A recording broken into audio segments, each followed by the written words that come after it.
Yang kedua adalah penyelenggara harus juga belajar dari pemilu April 2019 kemarin, jangan sampai kita ada korban. Sehingga di tingkat KPPS juga harus disiapkan protokol kesehatan dengan sebaik-baiknya. Hari ini dan yang akan datang, kebaikan tetap jalan terus. Silaturahim dan bincang masa depan bareng Heru Hidayat dan Mas Agus. Iya, cakep. IJ dua telu adil katalino bacuramin ka surga basengat kajubata. Harus. Assalamualaikum warahmatullahi wabarakatuh, Bang Heru. Waalaikumsalam warahmatullahi wabarakatuh. Nah, alhamdulillah nih pagi ini teman-teman sehat semuanya. Dalam penyimak dari Aher Kumai Channel, kita sudah dibersamai oleh Bang Haji Heru Hidayat ST. Jadi beliau ini selain seorang praktisi politik, beliau ini juga seorang trainer tentunya, dan sudah banyak juga mentraining teman-teman muda dan juga banyak juga dari stakeholder terkait yang tentunya juga sangat termotivasi dengan jasa yang beliau berikan tentang training, tentang banyak hal gitu ya. Mentor Agus juga gitu ya, dalam banyak hal sampai sekarang. Sosial aktivis juga, beliau juga merupakan salah satu pengurus di MES Bang ya, Masyarakat Ekonomi Syariah Kalteng. Masih Bang ya? Masih, alhamdulillah. Alhamdulillah. Bang Heru dan keluarga, apa kabar di Palangkaraya, terutama dalam pasca COVID-19 ini? Iya, alhamdulillah Mas Agus, saya dan keluarga sehat-sehat, dan tentu kita prihatin semua ya dalam kondisi seperti ini, tetapi kita tetap berikhtiar dan berdoa agar diberikan kesehatan, dan mudah-mudahan Mas Agus dan keluarga juga diberikan kesehatan. Amin, amin ini Bang. Agus lihat nih dari beberapa bulan yang lalu, bahkan dari awal-awal COVID, PKS ini sudah melakukan banyak aksi sosial yang sangat unik gitu ya. Yang paling menarik itu Bang, yang banner kemudian orang boleh ngasih makanan gitu ya, gantung-gantung makanan, kemudian boleh diambil juga oleh warga secara gratis gitu ya. Nah ini idenya munculnya dari mana Bang? Lalu kemudian energinya itu dari mana? Sehingga masih istiqomah sampai sekarang. Ya, baik Mas Agus. Sejak awal kita sebenarnya diberikan pemahaman kaitannya dengan pribadi yang harus memiliki manfaat sebesar-besarnya bagi masyarakat. Dan kita di PKS juga tentu melakukan program-program yang juga memberikan manfaat seluas-luasnya. Kondisi pandemi COVID-19 ini, sejak awal Februari, terutama tanggal 13 Februari 2020, kita sudah melakukan sosialisasi bagaimana upaya pencegahan kita. Meskipun dalam kondisi seperti itu, baik pemerintah daerah dan sebagainya belum terlalu aktif untuk melakukan upaya itu. Tetapi kita memulai dengan melibatkan masyarakat dan juga kita melakukan upaya pencegahan ya, termasuk juga di awal kita melakukan pembagian masker pada saat itu, di saat sebelum yang lainnya juga belum melakukan itu. Dan tentu saja agenda-agenda kebaikan ini terus kita upayakan selagi memang memberikan manfaat bagi masyarakat luas. Dan tentu dengan agenda-agenda seperti misalkan penyemprotan disinfektan, kemudian juga pembagian paket sembako ya, yang kemudian kita berikan langsung ke rumah yang membutuhkan. Kemudian juga kita melakukan pelayanan kesehatan, dan juga seperti Mas Agus tadi sampaikan, memang ini juga ide-ide dari teman-teman yang memiliki keinginan kuat untuk terus berkolaborasi dan juga memberikan ya terobosan-terobosan bagi program-program kita, sehingga salah satunya adalah kita menyediakan papan yang khusus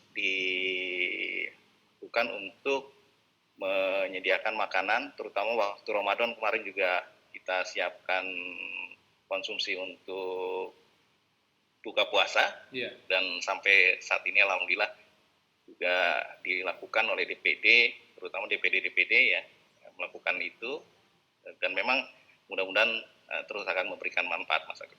Oke. Mohon doanya. Siap. Bang Heru ini juga salah satu orang yang paling speak up ya, yang paling kencang juga bicara soal selain COVID, kita juga harus aware soal pencegahan kebakaran hutan, karhutla, karena sebentar lagi Kalteng juga akan menyambut musim ini kan, musim panas gitu kan. Ini apa Bang, kegelisahan Bang Heru apa? Sehingga ketika orang masih ngomong COVID, Bang Heru udah duluan nih ngomong karhutla. Ini apa sih? Ada kekhawatiran Iya, apa soal ini? betul sekali. Sebenarnya ini kekhawatiran kita semua, masyarakat di Kalimantan Tengah, bahkan di banyak provinsi dan negara, bahwa kebakaran hutan dan lahan yang terjadi selama ini sangatlah merugikan banyak sektor, gitu ya. Di tahun 2015, tahun 2019 kita punya pengalaman yang cukup pahit ya, yang itu juga Iya. menjadi pengalaman berharga untuk kita, bahwa pencegahan adalah upaya kita yang dilakukan sedini mungkin, sehingga biaya maupun juga kerugian itu nantinya minimal akan terminimalisir. Tapi mudah-mudahan dengan upaya pencegahan kita ini, kita berharap tidak akan ada lagi kebakaran hutan dan lahan di Kalimantan Tengah. Gitu. Dan ini juga saya yakin akan sangat mengganggu sekali. Sekolah diliburkan, kemudian kesehatan tidak hanya orang tua, dewasa, tapi juga anak-anak ya. Untuk jangka panjang kesehatannya juga sangat terpengaruh. Karena itu penting buat kita untuk melakukan bersama-sama. Saya kira kita harus bersama-sama dengan semua pihak untuk melakukan upaya pencegahan sejak dini. Ya, jadi Seperti itu Mas Agus. ya, mudah-mudahan ini juga didengar oleh Pemda, Bang ya, supaya Pemda juga Pemprov ya dalam hal ini minimal sudah Ya, bisa, oh ya nih kita benar nih mau nyambut musim panas, harusnya juga juga ini ya juga harus melakukan pencegahan gitu, Bang ya. betul. Kita sampaikan masukan-masukan ini kepada Pak Gubernur, kepada Pak Wali Kota gitu ya. Kaitannya dengan informasi-informasi ini kita selalu koordinasi, dan alhamdulillah selama ini juga baik Pemprov juga maupun Pemkot melakukan beberapa upaya yang sebagian sudah saya sampaikan.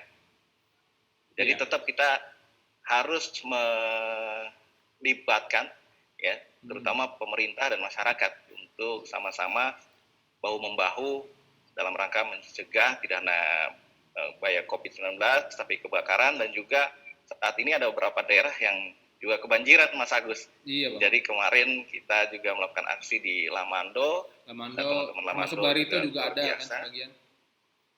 Betul.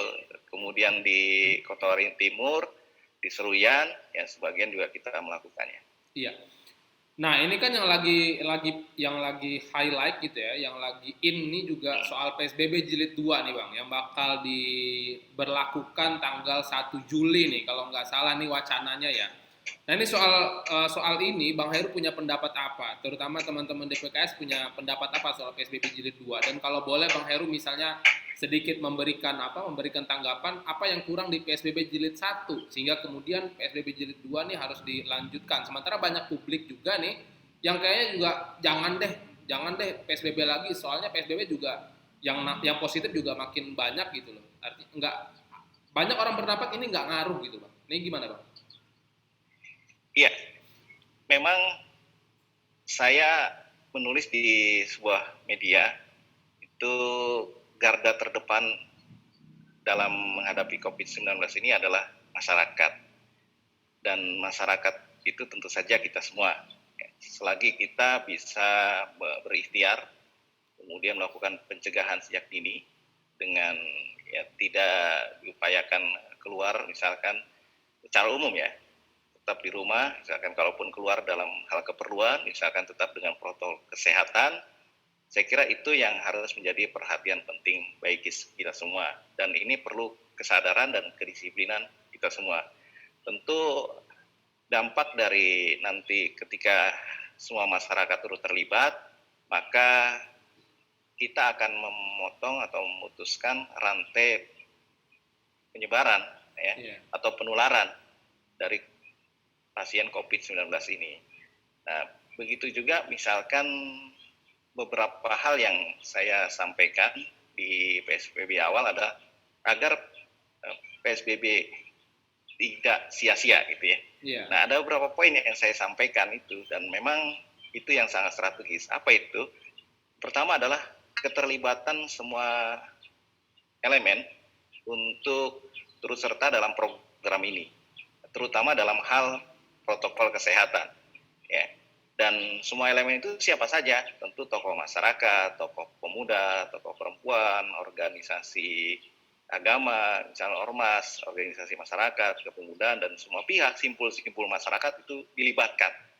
Boleh jadi di antara keefektifan orang untuk mematuhi ya atau mengikuti anjurannya tidak dari kepala daerah, tetapi boleh jadi dari misalkan tuan guru, misalkan para ustadz, ya, misalkan para tokoh agama, tokoh adat, boleh jadi itu yang mereka juga turuti. Karena itu sejak awal ini yang menjadi poin penting.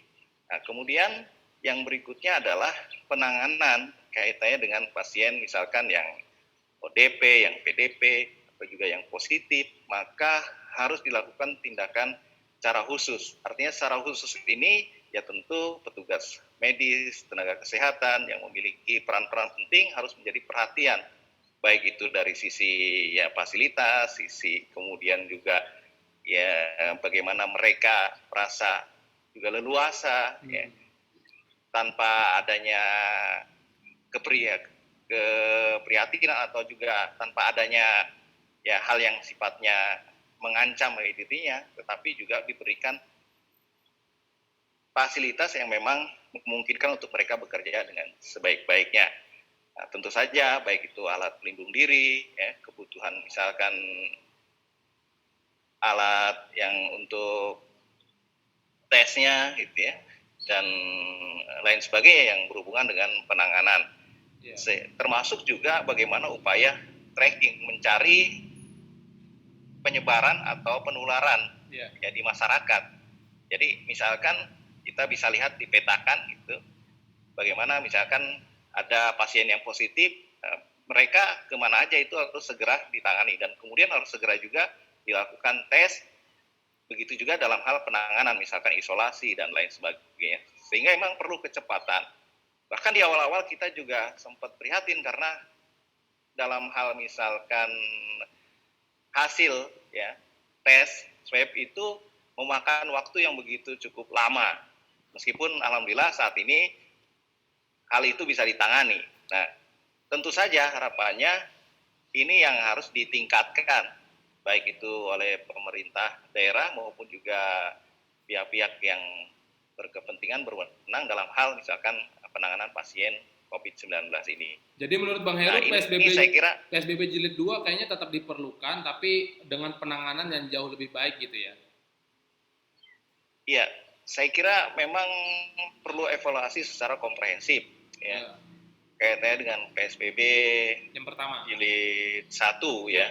Dan itu disampaikan ke publik bahwasanya kita ada beberapa hal yang harus diperbaiki, sehingga proses perbaikan itu kalaupun nanti mau dilaksanakan PSBB tahap 2 agar efektif. Ya, sehingga pendanaan atau anggaran termasuk juga efektivitas mengurangi penularan itu tetap bisa kita lakukan secara optimal. Betul. Dan saya kira itu yang pokok poinnya yang penting yang harus dilakukan oleh pemerintah daerah dalam rangka untuk melakukan PSBB. Ya. Jadi harusnya evaluasinya di floor aja ke publik Bang ya, supaya publik juga tahu gitu ya, apa-apa yang kurang sehingga mereka juga ikut membenahi sama-sama gitu ya. Betul sekali. Nah ini yang paling ini juga lagi hits nih Bang, dan banyak yang bertanya, bahkan beberapa narasumber meskipun di back chat ya pembicaranya kita potong gitu ya. Ini kan pilgub sebentar lagi nih Bang. Kemudian juga kandidat ini kan banyak nih. Meskipun kemarin-kemarin kan sempat kayaknya nggak pede gitu kan. Nah setelah Pak Sugianto dengan Habib ini kayaknya sudah cerai gitu ya, tidak mungkin bersama lagi di periode kedua, akhirnya banyak nih yang muncul gitu ya. Sehingga kemudian juga pada akhirnya otomatis juga semua kursi yang ada di DPR juga akhirnya jadi buruan utama juga untuk bisa digait gitu ya. Termasuk PKS kemarin sering disinggung gitu ya. Nah ini kira-kira dalam Pilgub ini PKS menganggap bagaimana Bang? Pertama saya pengen lihat sikapnya Iya, begini. Apakah dalam suasana COVID begini kita kayaknya 9 Desember ini memang harus kita lakukan atau kayaknya kalau boleh diundur, undur saja, itu sikap yang pertama ya. Yang kedua kemudian kira-kira preferensi politik yang PKS cari bagaimana nih? Pasangan apa yang bakal didukung oleh PKS ke depan? Pasangan yang seperti apa kayak gitu? Silakan. iya. Baik Mas Agus, sebelum menjawab itu saya ingin mengucapkan selamat Hari Keluarga Nasional dulu deh ya. Oh iya benar Bagi benar. kita semua pada hari ini 29 Juni 2020, mudah-mudahan kita dikuatkan ya dalam menghadapi pandemi COVID-19 ini. Amin amin. Yang kedua ada pantun nih buat kita semua nih Mas Agus. Iya. Ini yang keren nih. Hari gitu ya. Hari ini dan yang akan datang, kebaikan tetap jalan terus. Tuh. Silaturahim dan bincang masa depan bareng Heru Hidayat dan Mas Agus. Iya, cakep. Makasih, ini pantunnya spesial banget nih Bang. Ini bakal jadi trailer ntar nih ya. Gitu. Gitu ya ya. Jadi Mas Agus, Hah? kita di PKS itu punya tahapan ya mekanisme kaitannya dengan pilkada dan kita lebih substansi bagaimana keinginan kita pilkada ini memberikan manfaat ya, kebaikan bagi semua masyarakat. Jadi tahapan yang pertama yang dilakukan PKS adalah membuka aspirasi ya kepada seluruh masyarakat di Kalimantan Tengah, terutama pilkada gubernur dan wakil gubernur Kalimantan Tengah. Maka kita membuat sebuah program pilkada 4.0. Nah ini semua masyarakat bisa mengakses link tersebut untuk menyampaikan apa yang harus dilakukan, kemudian program apa yang dievaluasi, kemudian seperti apa figur yang ingin dipilih, dan kira-kira siapa saja gitu ya. Iya.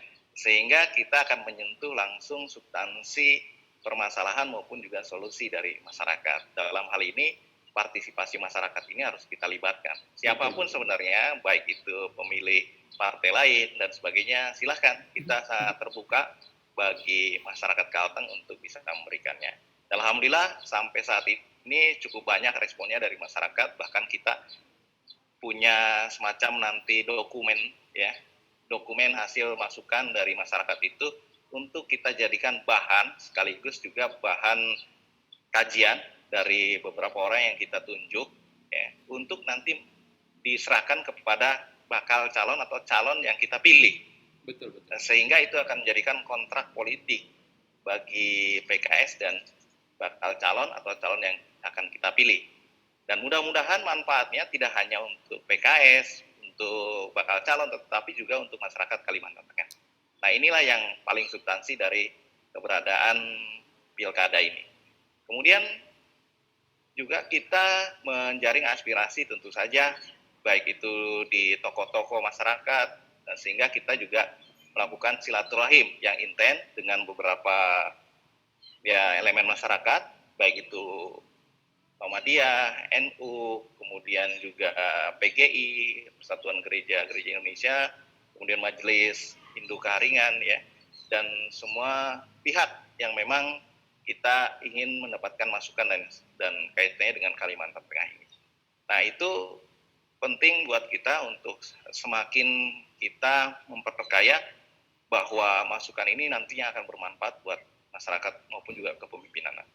Yang kedua, kita melakukan namanya pendaftaran bagi bakal calon, gitu ya, bakal calon, dan ini sudah kita lakukan. Sudah ada banyak yang daftar juga harus dengar. Ya alhamdulillah, sehingga memang ini yang kemudian kita sampaikan ke DPP, karena memang secara aturan undang-undang DPP lah yang punya kewenangan untuk menerbitkan atau mengeluarkan surat keputusan atau rekomendasi agar nantinya menjadi bahan ya dokumen yang disertakan dalam pendaftaran ke KPU beserta dengan partai koalisi, karena PKS tentu belum cukup sendiri mengajukan calon atau bakal calon, tapi kita harus berkoalisi.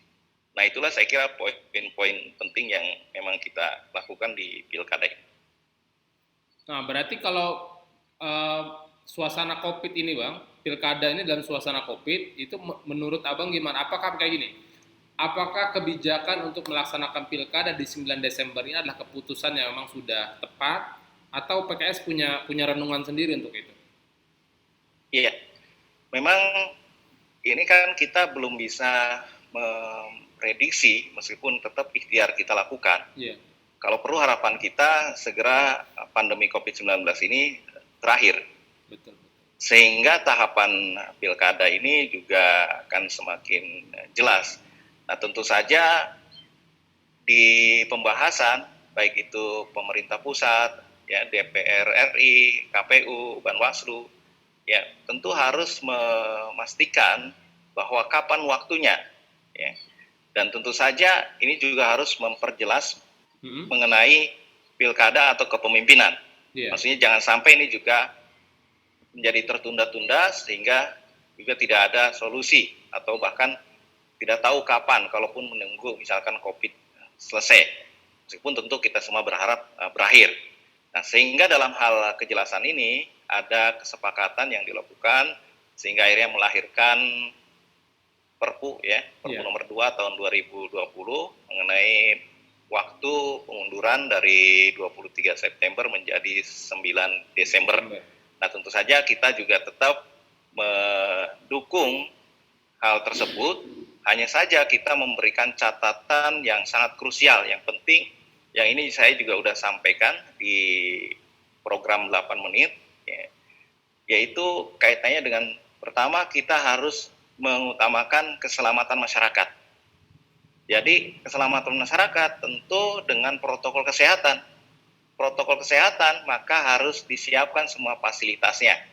Karena ini adalah hal yang penting dan utama buat kita. Yang kedua adalah penyelenggara harus juga belajar dari pemilu April 2019 kemarin, jangan sampai kita ada korban. Sehingga di Betul. tingkat KPPS juga harus disiapkan protokol kesehatan dengan sebaik-baiknya. Yang ketiga, poin yang juga penting adalah tetap pada substansi pemilu kepala daerah, pemilihan kepala daerah ini, yaitu berlangsung jujur, adil, ya, demokratis, dan juga tentu saja harapannya partisipasi masyarakat juga besar. Nah, inilah poin-poin yang harusnya menghasilkan kepemimpinan yang nantinya bermanfaat bagi masyarakat ke depan.